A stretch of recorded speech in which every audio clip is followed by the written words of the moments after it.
So what is the lecture number? Very good. 23. Huh?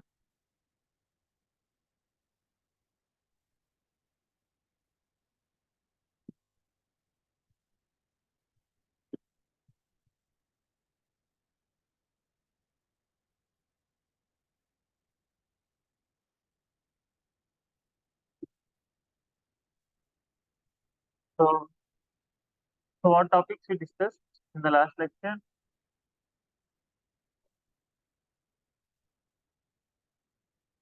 Hmm. So we have been discussing policy gradients for the last three lectures, right? I think this is the fourth lecture. So we discussed the reinforce, then we discussed reinforce with baseline.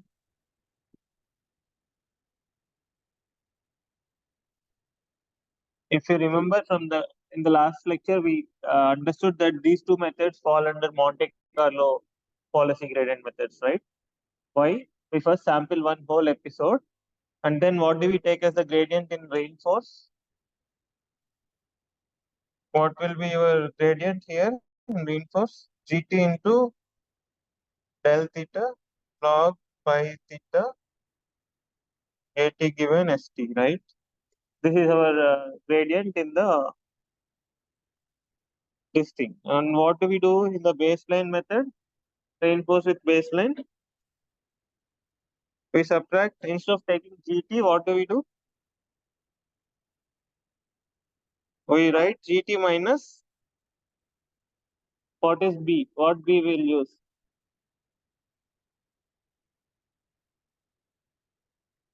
What do we subtract? Huh?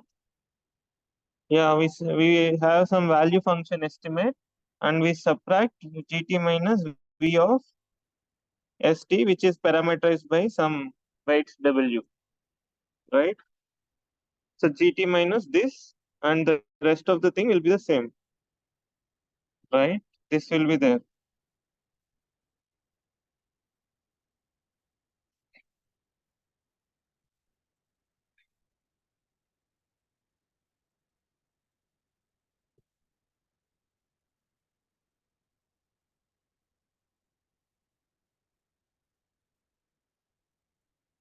So this thing will be there anyway into that, okay? Then what is the other thing that we discussed? Like these two are Monte Carlo methods. These two are Monte Carlo methods. And then what we discussed? Actor-Critic, right? So what was Actor-Critic? What do we do there?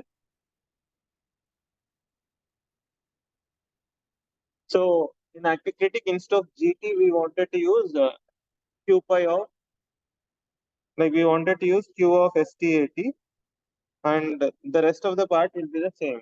Okay, like this part will be the same. Okay, so if you want Actor-Critic, so what do we do there? We have to maintain an estimate of this, right? Which we can call V hat or Q hat or whatever. Okay. Then if you want the baseline in Actor-Critic, what should we do? Huh?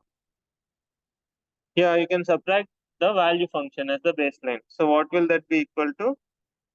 Q pi STAT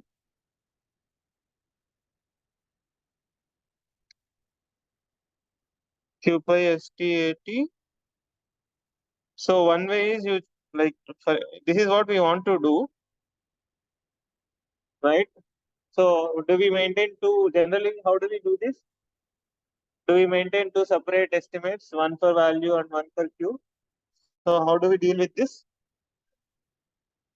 We'll approximate Q pi to be RT plus 1 plus gamma times V hat of STW minus V hat of STW, right? So instead of GT, we'll use this whole thing. Okay. So what is this called? This has some name, right? Huh? This is called advantage function, right? Because this can be called as advantage function, like the advantage of taking action A in that state compared to some typical value that you will get. If you take some action according to policy pi, then you will get V of ST. But if you take that particular action, you get Q of STAT. So how much that action is advantageous compared to V of ST, right? So this is called one step back. Since we are doing one step look ahead to calculate the Q, like this is one step look ahead, right?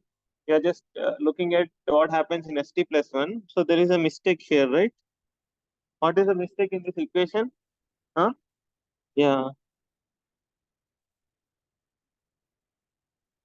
ST plus 1, right? So instead of looking at one step, like here we're looking at one step ahead. So this is called one step actor-critic,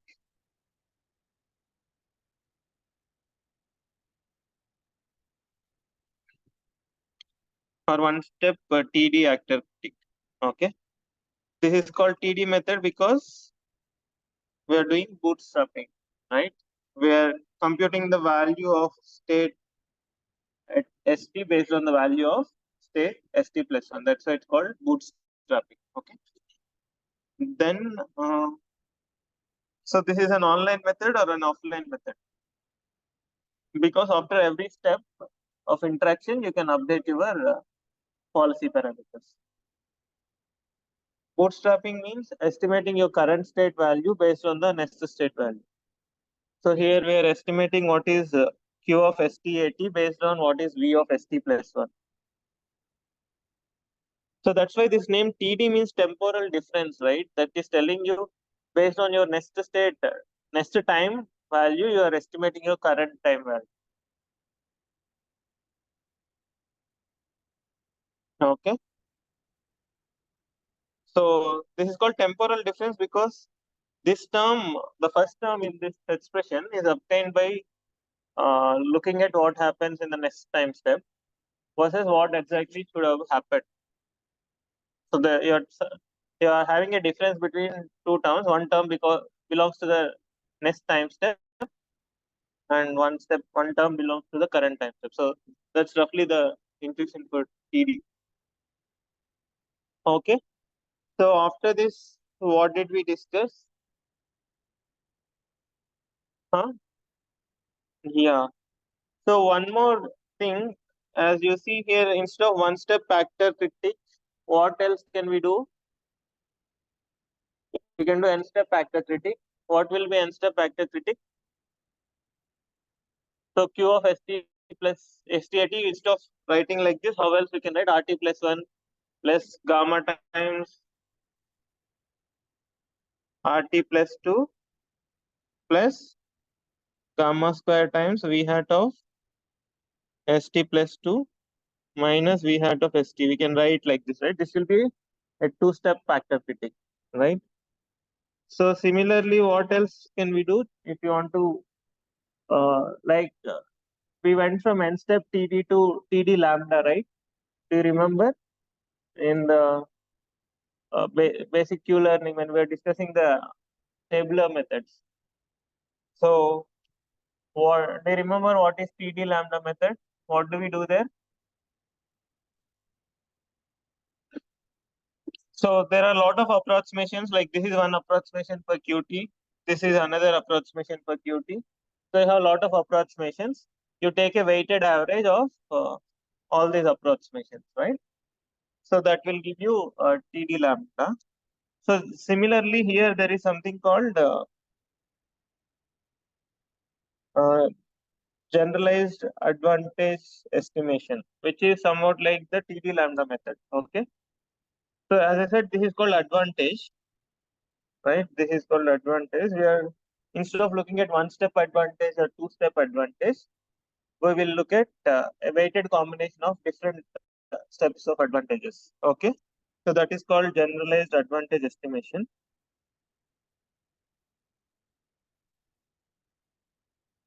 So we'll discuss about this to some extent in today's class. So this is one topic which we'll cover. And before that, in the last class, we also covered two other, one more topic, right? What was that? A3C and A2C. So what is A3C? Asynchronous Advantage Actor-Critic method, right? So what does that mean? Like, what is the main idea in that?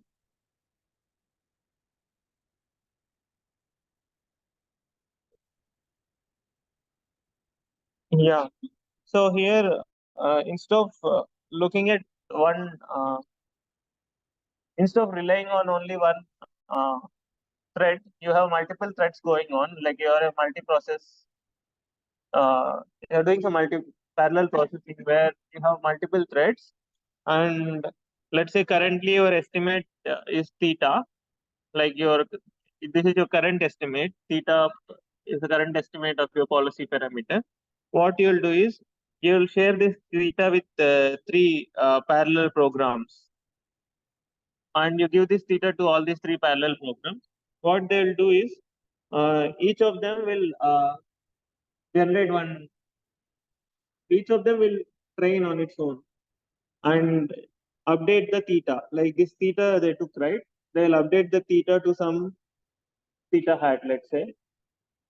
So this will also update to some other theta hat. And this is right. So one way is you collect back all these thetas and take the average of them or add all of them. So it is like a distributed gradient descent algorithm.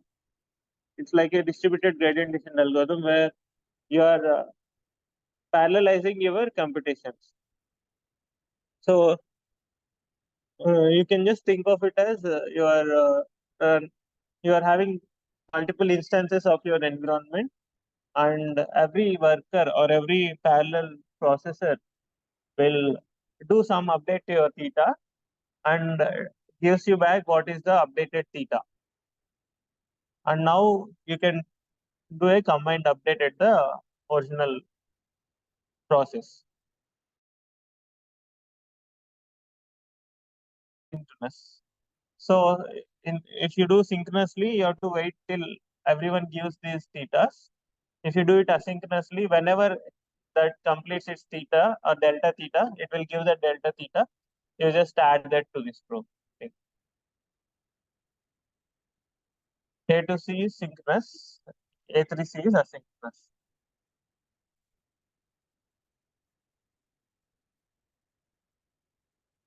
So it's like you just think of this as one update which is happening. Let's say after three episodes, you'll have made some updates. If you do sequentially, maybe it will take theta and computes delta theta and gives you something. Then you'll use the new theta and run, let's say, some more time. Then you can, instead of doing sequentially like this, here you are just giving this theta and it will give you some delta theta in the asynchronous way, let's say. As soon as delta theta at this point is computed, it will give back to the main thing. So it will just update your theta based on that. And when the second one gives, that will also update. When the third one gives, that will also update using that. So whenever their work is over, they'll give the delta theta, and after that they'll copy the latest updated theta back.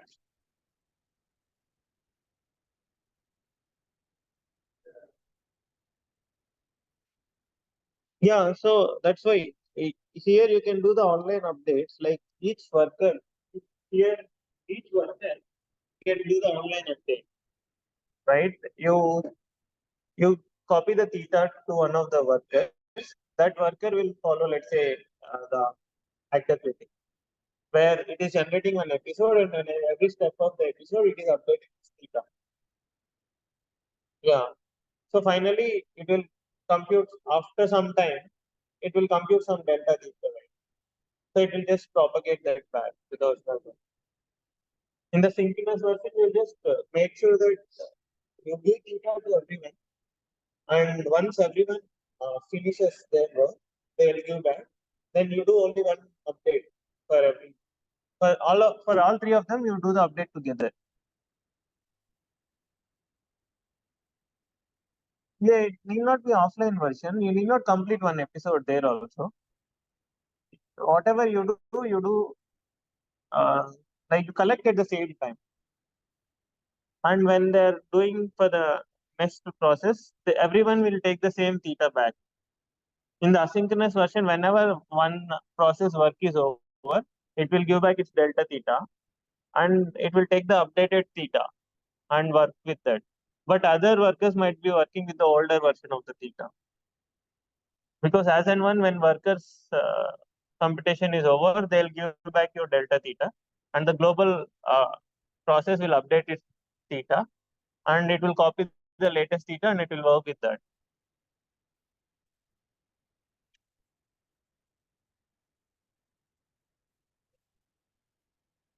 However, the original process would have done similar way it will do. Like it will have a parallel environment. Yeah, the same environment, they'll replicate they'll have a copy of the environment. Yeah, yes. The original environment will not do anything straight. It will just keep a copy of theta, and it will just get delta theta from each of these workers and keep updating this. The original worker is just doing the average. It's not running its own interaction. It's just like a combiner of these three. Okay. I don't know how clear I am, but roughly that's what it is. It's like instead of doing sequential processing, you're doing parallel processing. At a high level, that's all there is.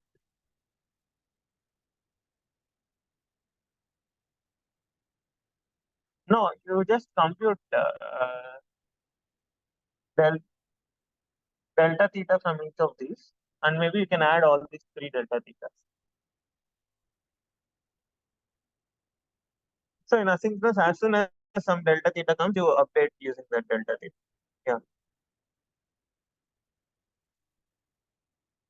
Okay. So anyway, I'm not going to show the pseudocode and the exact method, but I just wanted to give you at a high level what these methods do. Okay.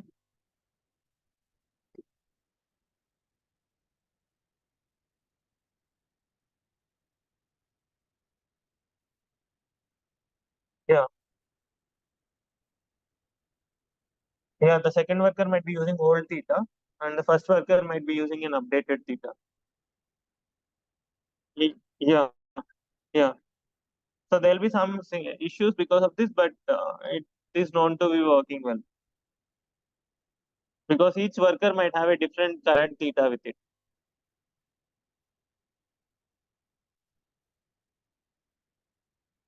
Okay. So this is what we have discussed, A2C and A3C.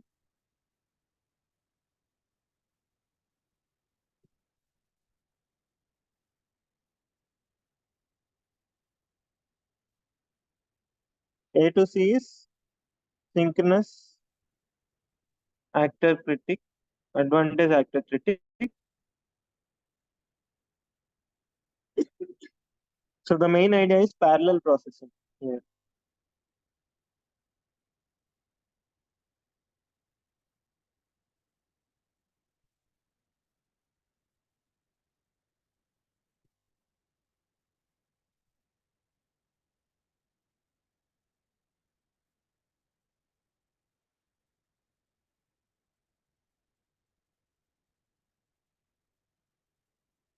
Okay.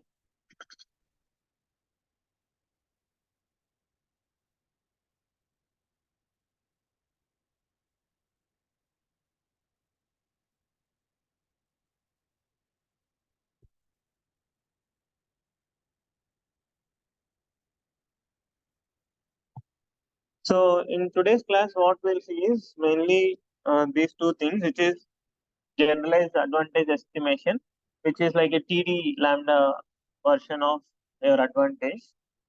And then we look at two more very popular algorithms called DDPG and TD3. Okay. So DDPG means deep deterministic policy gradient.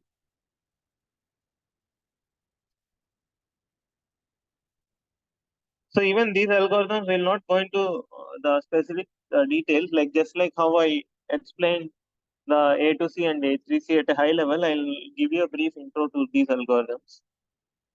And TD3 is an improvised version of DDPG, which is called Twin Delayed DDPG.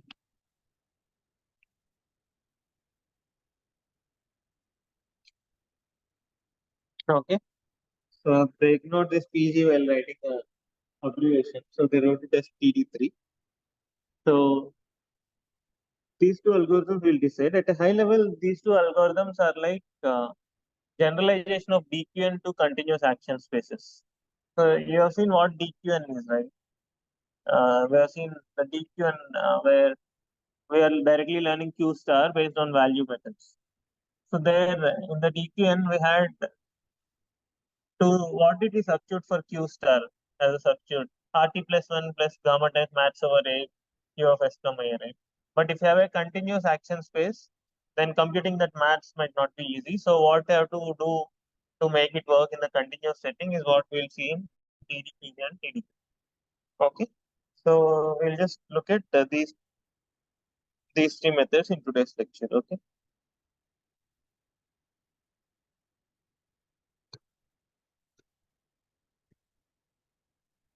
So we'll use this notation. I'll write delta t as the TD error. So the based on our notation, what is the TD error? This is our TD error, right? RT plus 1 plus gamma times V of ST plus 1 minus V of ST. This is my TD error, right? Which I've been using in the Actor-Critic updates. So similarly, I'll use dt plus 1 to denote this just uh, the same thing.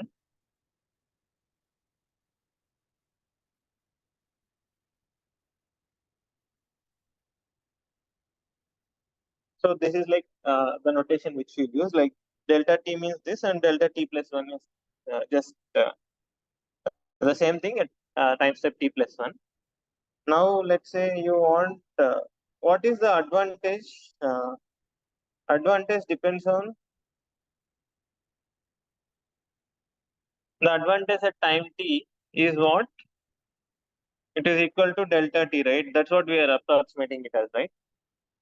Huh? Yeah, we are trying to understand what GAE is. Okay. So this notation is clear, right? This is the TD error at time step t or time step t plus 1. And what is the advantage if you use one step TD method? This is your advantage, right? If I use one step TD method. So if I use two-step TD method, what is my advantage?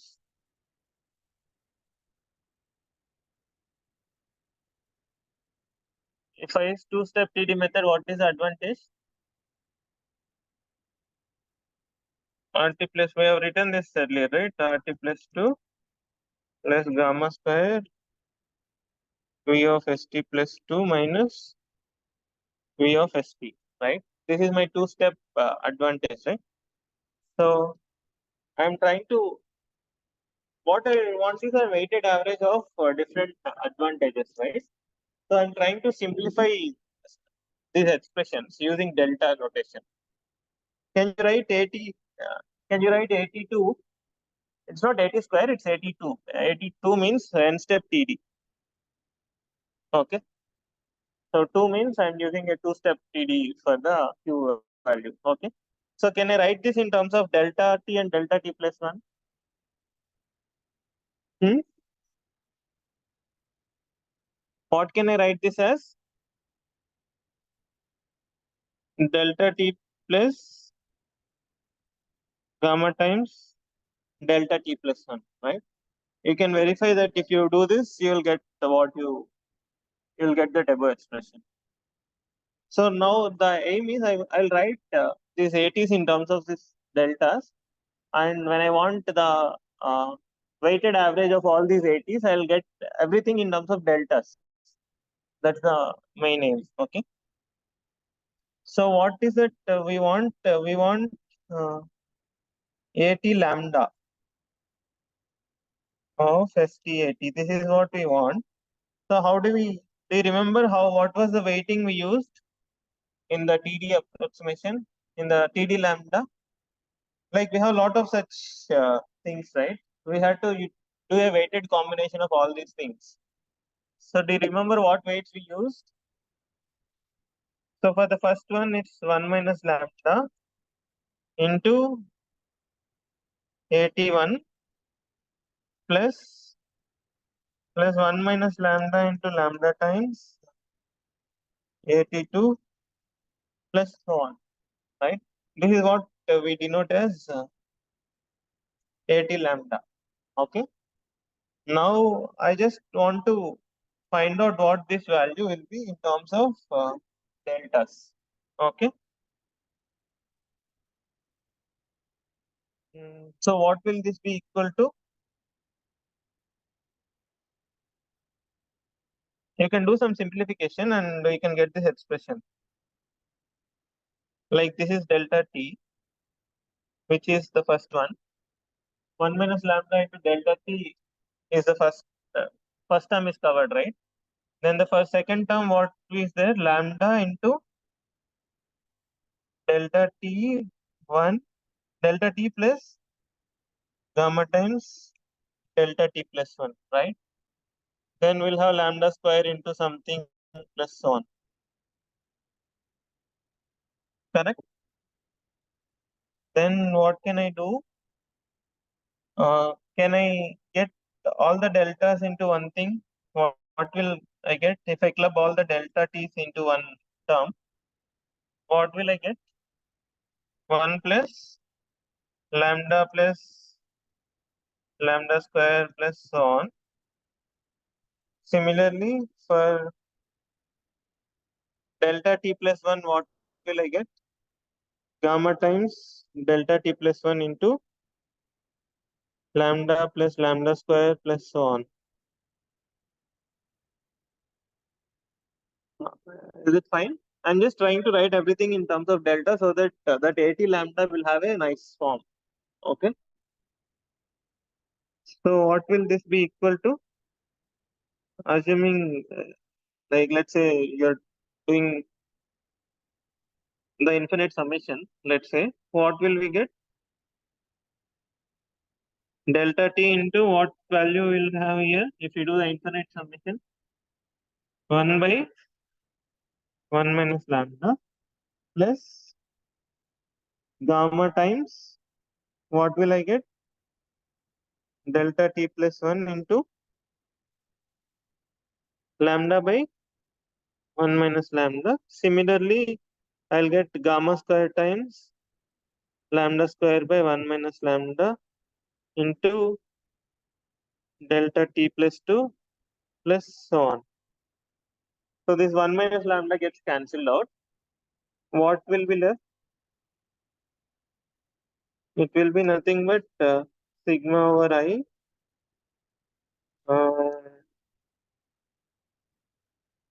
lambda gamma power I delta t plus I.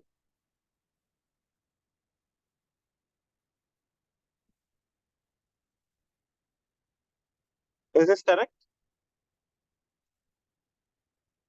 That 1 minus lambda will get cancelled out. And what will be left with is this.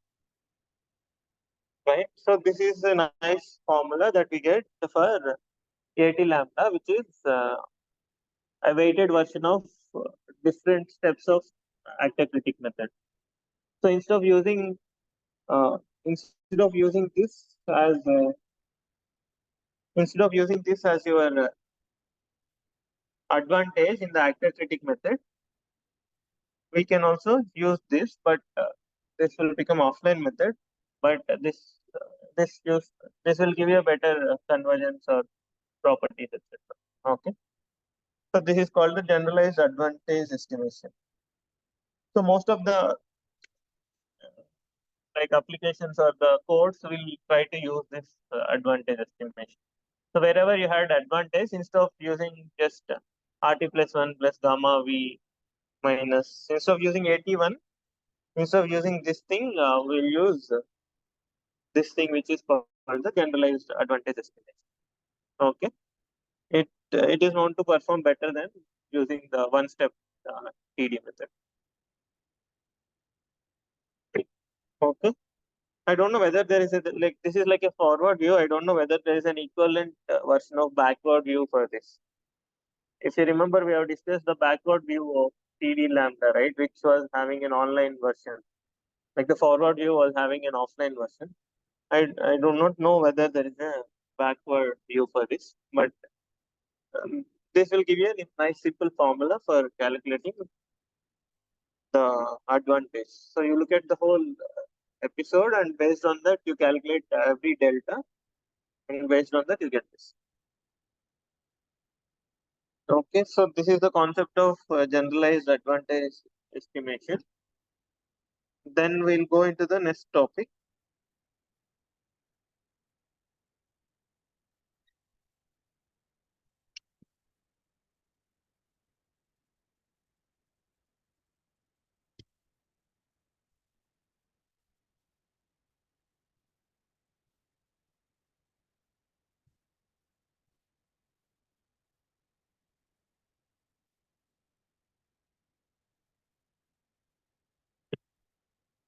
Okay, so next we look at what is called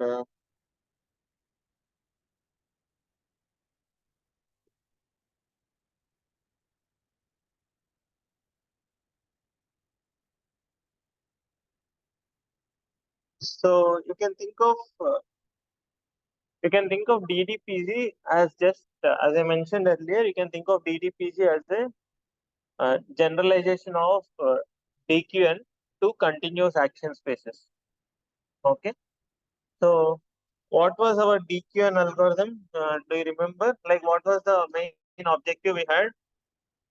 We wanted to have some estimate of, we wanted to find Q star, right? If you know Q star, we know optimal policy, right? If I give you Q star, what is an optimal policy? If I give you Q star, what is pi star?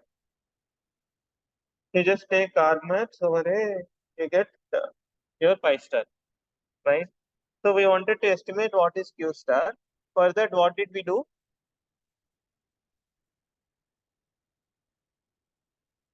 We wanted to find an estimate of what Q star is, right? So we denoted something called Q hat of ST80, which is parameterized by some weight W. Let's say we want this function to approximate our Q star, right? In the DQN, that's what we did, right? Like, I'm just trying to briefly recap what is DQN. So in the DQN, what was our loss function? We want this to closely resemble what? We want to find a neural network which will take the state action pair and gives us what? Q star, right? So we wanted it to closely resemble Q star of ST80. So we were minimizing the mean square error, right? This is what we wanted to minimize in the DQN, right? Minimize over all W. Then if you solve this problem, then you will get a neural network with weights W, which will take any state action pair as input and gives you an estimate of what is Q star. So for implementing this, what did we do? Like, we don't know the actual Q stars, right? So what did we do at the Q star position?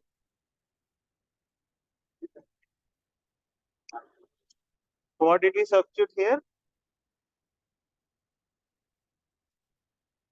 It will be RT plus 1 plus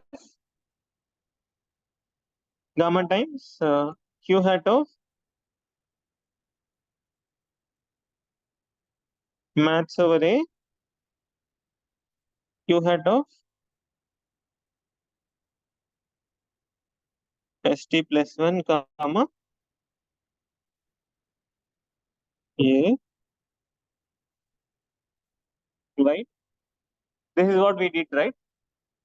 If we don't know what is Q star, so we just substituted this value instead of Q star.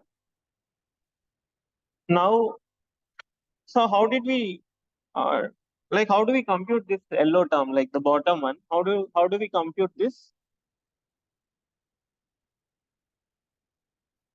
RT plus 1 we'll see, like we'll take an action AT, RT plus 1, the environment will give us RT plus 1. And then how do we get the remaining term?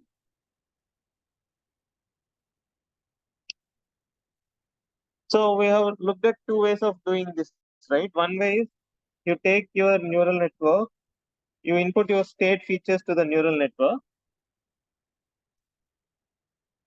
There is some neural network which will take your state features. Let's say there are two actions, only two actions possible. Then what could be done? Like you will get Q of S comma A1 here, you will get Q of S comma A2 here.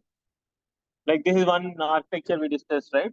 You just input the state features to the neural network.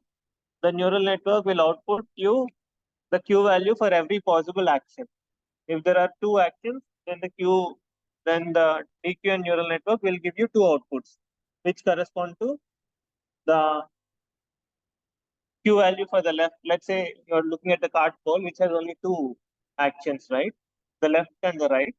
So you just input the cart pole vector state feature, which is a feature vector of length 4. Then you'll get two outputs. One output corresponds to the left Q value, one output corresponds to the right Q value. This is one way. So assume, let's say now you have a continuous state space of actions. Your actions are from a continuous set. Do you think you can do this? Here we had two actions, so we kept two outputs for the neural network, which correspond to the Q value of each action in that state. So let's say my action is a real number, right? So then will this architecture work? No, right? Because how many outputs we should have? If A is a real number, we have infinite outputs, right? Because for every action, we want to know what is Q. Based on that, we are computing what is the maths over A, right? Because if you want to compute this maths over A, you need to know what is a Q value for every A. So if you had a finite number of actions, you could have done this. But now you have infinite number of actions. So how do we deal with this is what the DDPG tells us. Okay. So this is one architecture. What was the other architecture we discussed for the Q learning? So instead of this, we could have also done this. Like let's say these are the state features, like state features, and you also input, let's say, action. Like let's say action is a binary vector, like in the card pool, it's a binary vector, binary number, right? One may be right and zero may be left. You input that also here, then maybe you'll get one value which is Q of S comma A.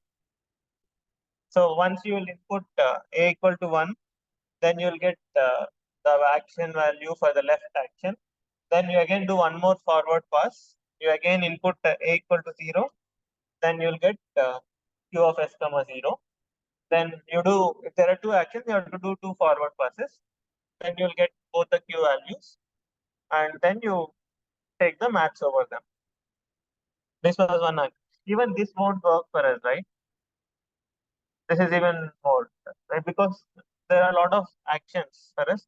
We cannot do forward pass for every action that is possible because we have an infinite number of actions, right? So these two architectures won't work. So instead of that, what TDPG tells to do is, like this is all DQN.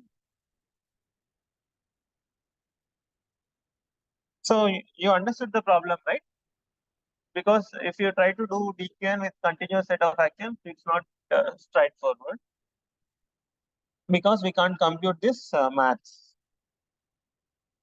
So what we do in DDPG is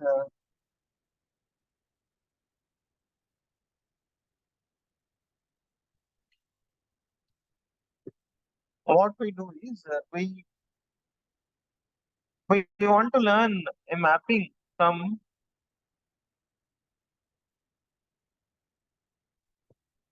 We want to learn a mapping from state to action. This is like learning a policy itself, which is roughly equal to, let's say you have a, let's say there is some current Q function.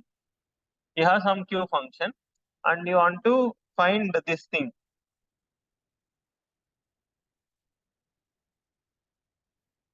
This is our main problem, right?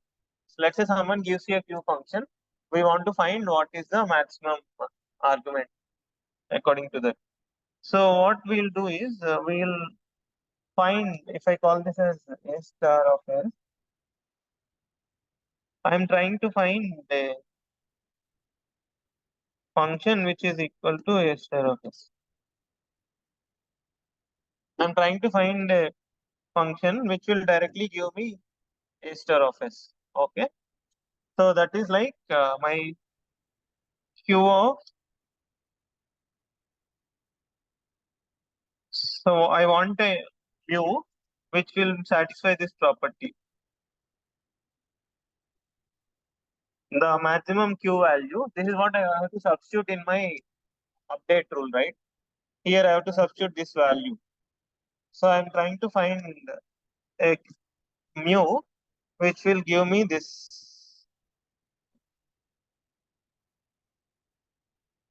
or which will roughly be equal to this. Okay. Mu theta is a deterministic mapping from mu theta is a function from state space to action space.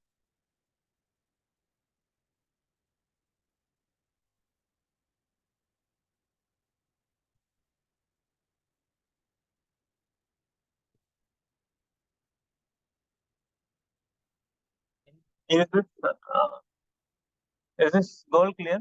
Huh? Because we are doing some neural network approximation. You cannot.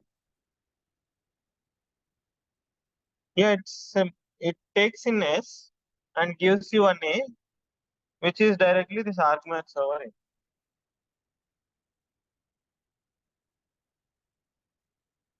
So this is like you're learning a deterministic policy.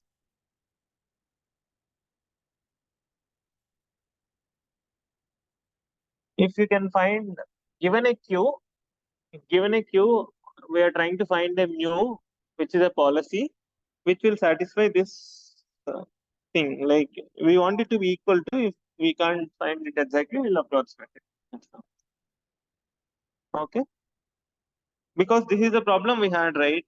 We are not able to compute Q value separately for each action and then take the max over A. So we wanted to find a mapping which directly maps your state to an action and whose Q value is the best Q value possible. We'll discuss that. Like this is the idea. Like it's like learning a deterministic policy. Okay. Huh? For the current Q, this will give you. We don't know whether Q is equal to Q star. If Q also, if your Q converges to Q star, your mu will converge to mu pi star. Huh? Mu is a function which takes a state and gives you action. It is parameterized by a theta vector. It is like a parameters of a theta policy or something. How are we?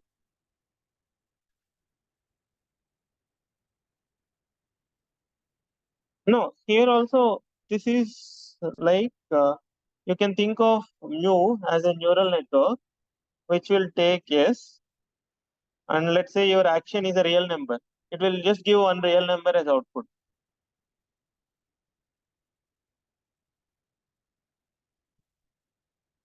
So let's say your A is a real number between minus infinity to plus infinity. It's like a regression, right?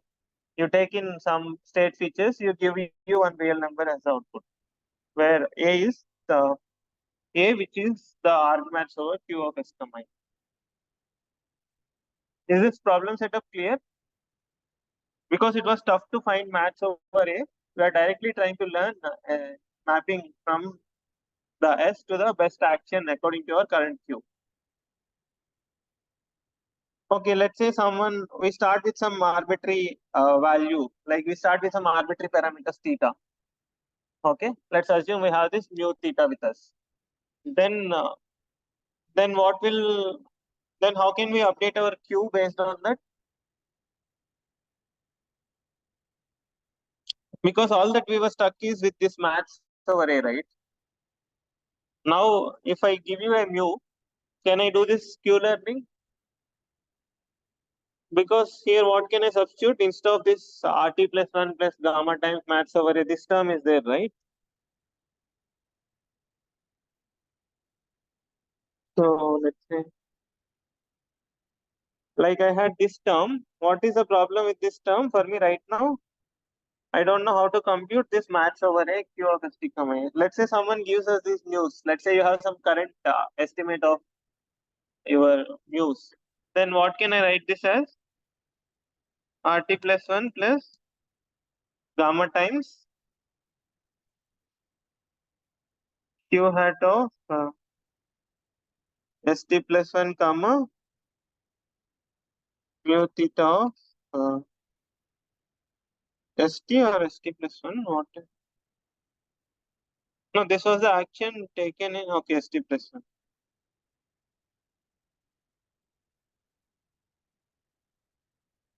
Which is weighted by some parameters W. Like Q had this weights W, U has the weights theta. Okay. So now I know how to compute my this term. Then I can do the semi-gradient updates, right? What will be my updates? It will be the difference between this term versus my this thing. Okay. Uh, is this clear? Because that's the only hurdle we had. Rest of the thing will be the same. We'll have a target queue network. We'll have a replay buffer. You can do all those things. Whatever we learned in the queue learning, we had some target queue network, and we were updating. We are computing the targets based on that. And once in a while, we are updating our targets. And we had a memory replay buffer to make sure that the subsequent states are not correlated. We randomly take one S comma A from that and then do the updates. Everything else will remain the same except this, instead of this max over A, Q of A, we'll just do this one. Okay. Huh? What was W? W are the weights of the Q hat. That's what we started with, right? So we have two neural network. One neural network is Q function, which is which has the weight W. And we introduce one more neural network for the mu, which is like a policy, right? Uh, Is this clear? Now the question is, how do we suppose we start with some mu, then we know how to do the Q learning updates. Now our mu also is, we have to learn the mu also, right?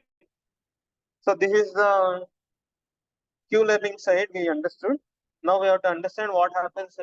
How do we train the theta parameters? Okay. So how do we train the theta parameters?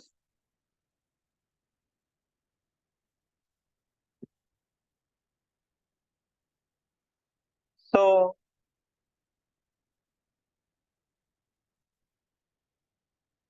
let's say someone gives you the Q function. Like what was mu theta for us for a given Q?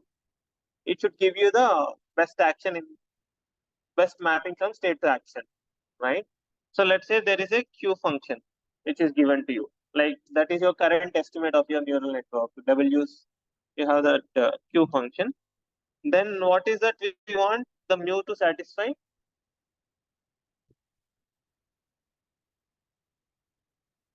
Uh, this we want some theta which will maximize this. Let's say for a particular status, we want to find what is the best action, right? So for every set of theta parameters, you'll get some Q value. You want to find the theta which will maximize this, right? This is for a given status, but we want for all the states, right? Because for a given status, if you just maximize only for that particular state, will maximize. But as we have been doing in the policy gradient methods also, we are defining our objective as uh, like expected V pi of S, where S is coming according to some distribution, right?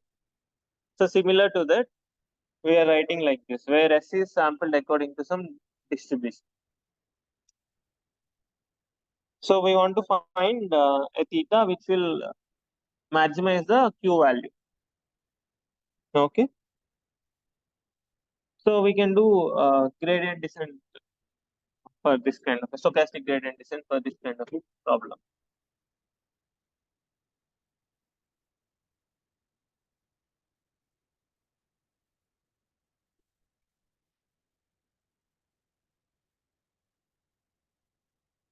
Okay. So this is how we learn.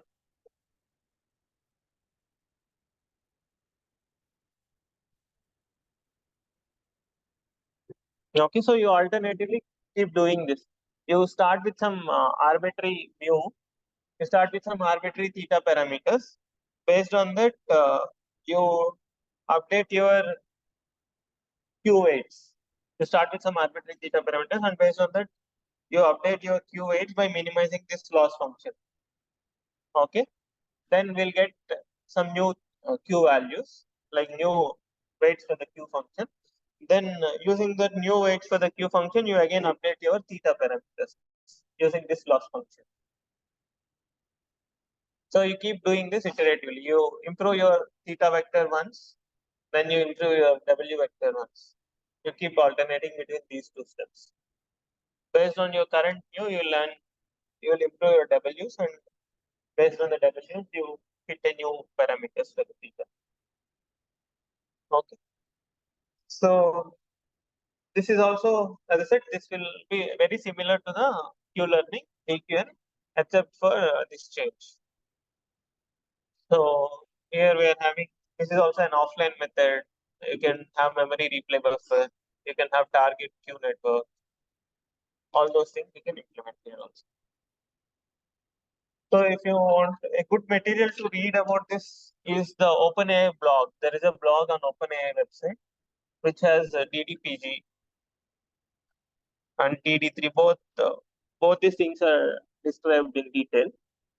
So you can look at the OpenAI blog.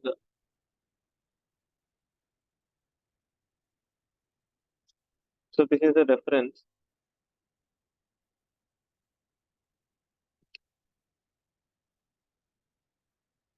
So this is about DDPG. Maybe so. Although there might be some missing parts, but at a high level, do you understand what is DDPG?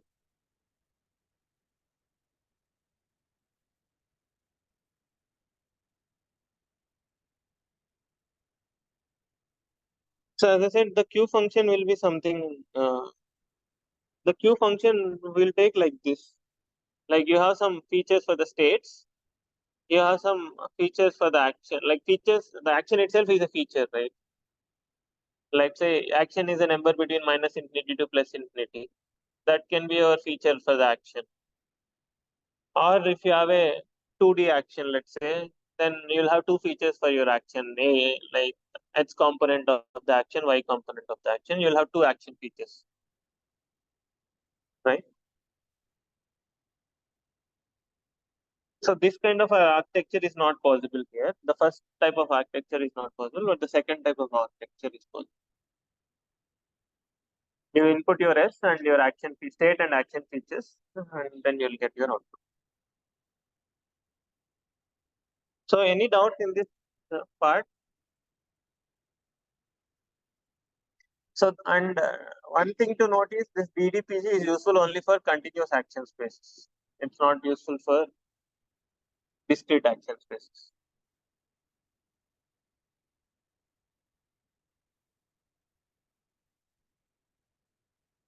Okay.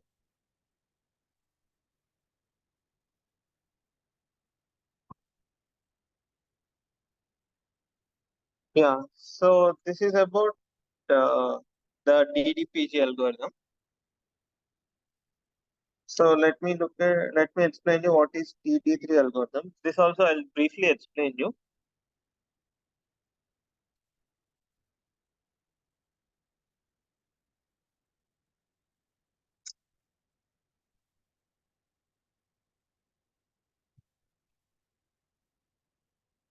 Okay. This is the twin delayed DDPG. So this is also very similar to DDPG with uh, three or two or three major changes. Like from Q learning, we have learned what is double Q learning, right? Do you remember what is double Q learning?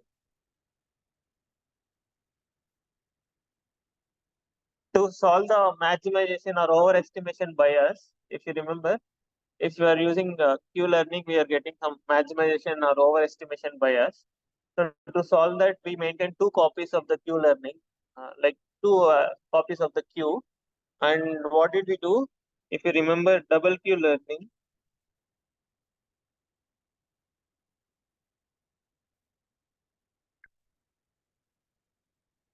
so instead of writing Q maths over A, Q of S comma A, what did we do? Do you recall? In double Q learning, what did we do? Instead of having one estimate and finding the maths over A, Q of S comma A like this, we did something else. We maintained two copies of Q, let's say Q1 and Q2. And like this thing, how we can equivalently write this thing as? We can write this thing as Q of S comma argmax over A, Q of S comma A, right? We can write it like this, right? So when we have two copies of Q, what we did? So we used for the inner part we used Q1, maybe for the outer part we used Q2, right? So this twin in this DDPG corresponds to essentially this. You maintain two Q networks. So it's like a double Q learning only for the DDPG. Okay, this twin essentially means that you will maintain two copies of the Q, two copies of the Q, and but but we cannot simply replicate this thing there, right? In the DDPG, because how are we calculating the maths over AQ of S comma A in DDPG? So this in the double Q learning, this is what we did, right? We have two copies, Q1 of S comma maths over A, Q2 of S comma A.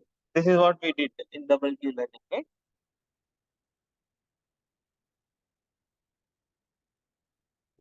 So can we do the same thing in DDPG? If you, let's say there are two copies of Q, how are we calculating this term in DDPG?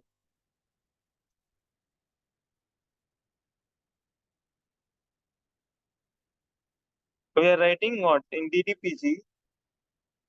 We just now discussed, right?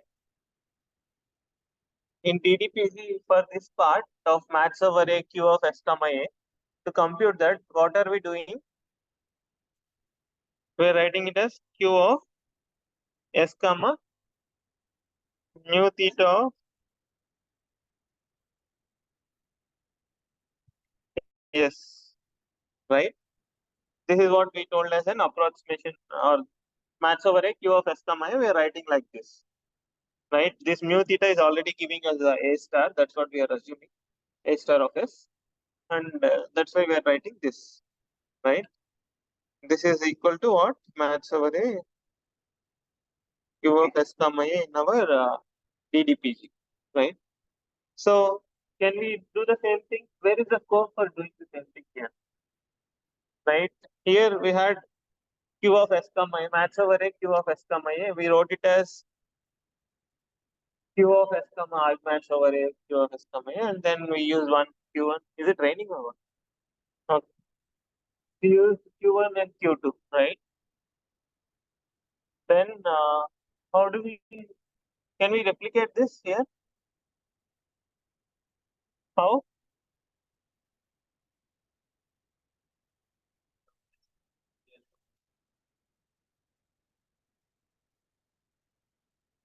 Expected value of,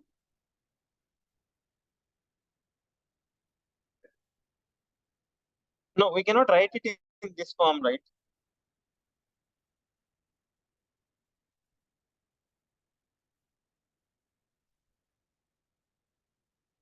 Like here we're able to get two Q's in the expression. We use one, for one thing we use Q1, for one thing we use Q2.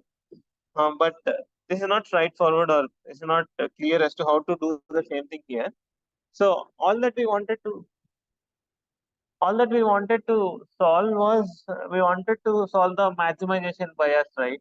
In the, if you remember, we have discussed some basic example where uh, we had some 100 random variables and we are trying to find the max over all of them. Right? Let's say all of them had an expected value of 0. We had 100 random variables, each had an expected value of 0. If you take some sample from each of them and take the max over them, it will be most likely positive, because at least one of those 100 random variables will have some positive value when you take a random sample from them. So although the expected value is 0, if you do the maths over them, you'll get a maximization bias. So in TDPG, what they are doing is, to solve this maximization bias, they are maintaining two networks, Q1, Q2, and they are explicitly trying to solve the maximization bias by doing this.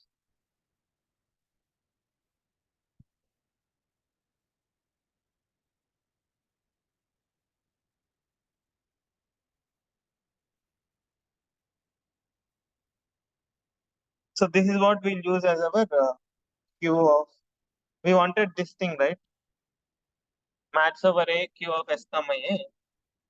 So instead of maintaining one Q, you maintain two Qs and compute your value based on the both the Qs and take the minimum among those two. Okay. So because we are trying to solve the maximization bias, we are maintaining two copies and seeing what happens in both those copies, and we are just taking the minimum of them. These are all heuristics. There are no specific proofs as to whether this algorithm will converge or. So in the deep RL, most of the things are based on intuition. Like you have some problem, you intuitively think some hack for that and see whether it will work. If it works on some popular tasks, then you claim that on all these environments, my trick works. So this is, and if it works on many environments, then that becomes a popular algorithm. Okay. So here we wanted to solve the maximization bias. So we are doing, uh, we will use this thing as our max over a Q of S comma I. So what will be our update? Like, so what will be that we are trying to minimize here?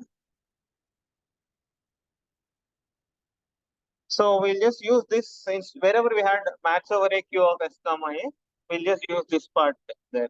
Okay. That's the main difference. Like this is the first change that we'll have in the TD3 compared to DDP. Okay. So this is the twin part. That is the double. We are maintaining two Q networks, like, and we are doing this. Okay. And one more change is, so this T is over. We understood what is T. Then let's understand what is delayed in this DDPG. So this delayed means, here we had two things to learn, right? One is the W's and the W parameters and the theta parameters. W parameters are the weights of your Q network, and theta parameters are the weights of your policy, deterministic policy, mu, right? So here in the DDPG, what they were doing is, they were running one step of W update, and after that they are immediately doing one step of theta update. So like they are updating W based on your current thetas, once, and then they're again updating theta based on the current W's. Because the uh, because the update rule for theta depends on the Q function. So like the Q function is parameterized by W. So you update your theta once and then your W once. So that's how it was done in the DDPG. Then what they have realized is this is causing too much of instability sometimes. Like so, what they have suggested is you update for every update of if you update for one step, then you skip one. Like you alternate theta, you update theta in alternate steps. In double for every W update, you want to update your theta. You'll update W two times, then you'll update your theta once. Then again update W two times, then you update your theta again once. So this is called the delayed updates. So you are doing some gradient descent. You are doing some semi-gradient descent on this loss function, right? On this loss function, we are doing the semi-gradient descent, right? So you just do this update two times. You update your W twice, and then after that you update your theta once. Then again update your W twice. Then update your theta once. So you are just having a delayed updates for your policy parameters. So this is shown to have some stability in the convergence of the algorithm. Okay. So this is the second chain, delayed updates for policy parameters theta.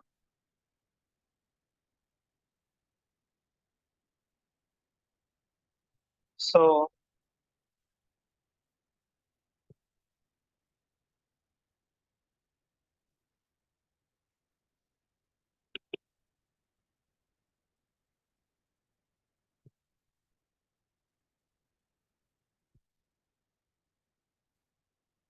then you repeat this. So for every two updates of W, you are only updating theta once. That's the chain here. Okay, so you are updating the theta less frequently compared to the frequency of updating W. Okay. So there is one more change which is there in the TD3. So that is about uh, like your action. Right now, you have a deterministic policy, right, which is giving you some uh, theta to a specific action A, right? But if it's a continuous action, then we roughly assume that if the optimal action is let's say 2, then 2.01 also might be a good action, right? 2.1.99 might also be a good action, right? Because it's a continuous action, we cannot precisely say only 2 is the right action. So around 2, maybe any action is somewhat reasonable. So uh, they're trying to smoothen out the this thing, like the learning process, where it's not learning. Like it should not be the case that the Q should not be looking like this. Like for Q of s comma 2, there is a very high value, and for Q of s comma 2.001, then there should not be too low value. Okay, so they want to smoothen out the Q function. So for that, what they are doing is wherever we had this thing, right? Q of s comma, we had q of s comma s, right? This is what we are using as the max over a q of s comma a. Instead of using this, what they are doing is they are adding some small noise to this output of this mu. So instead of using this in your update rule, like this is used in the target, right? RT plus 1 plus this is your target. Instead of taking that as a target, add some small Gaussian noise. Add small Gaussian noise to smoothen Q function. So what you'll do is you'll add mu theta of s plus some small epsilon, which is the Gaussian noise in your update rule. In the target, instead of using this, you use this. So these are the three changes that you'll have. This is to smoothen out your Q function. Okay. So these are the main three changes in the DDPG. I think they reserved two words for the first two changes. For the third word, for the third change, they did not put any abbreviation. So these two you can remember from the definition. Quit means you have to queue networks. Delayed means you are delaying your policy updates compared to the like the value updates. And the third one is to smoothen out your queue function. You are adding some small Gaussian noise to the output given by your mu theta. Okay, so this is about DDPG, and a nice blog is there on OpenAI website. You can look at that for more details. Okay, thank you.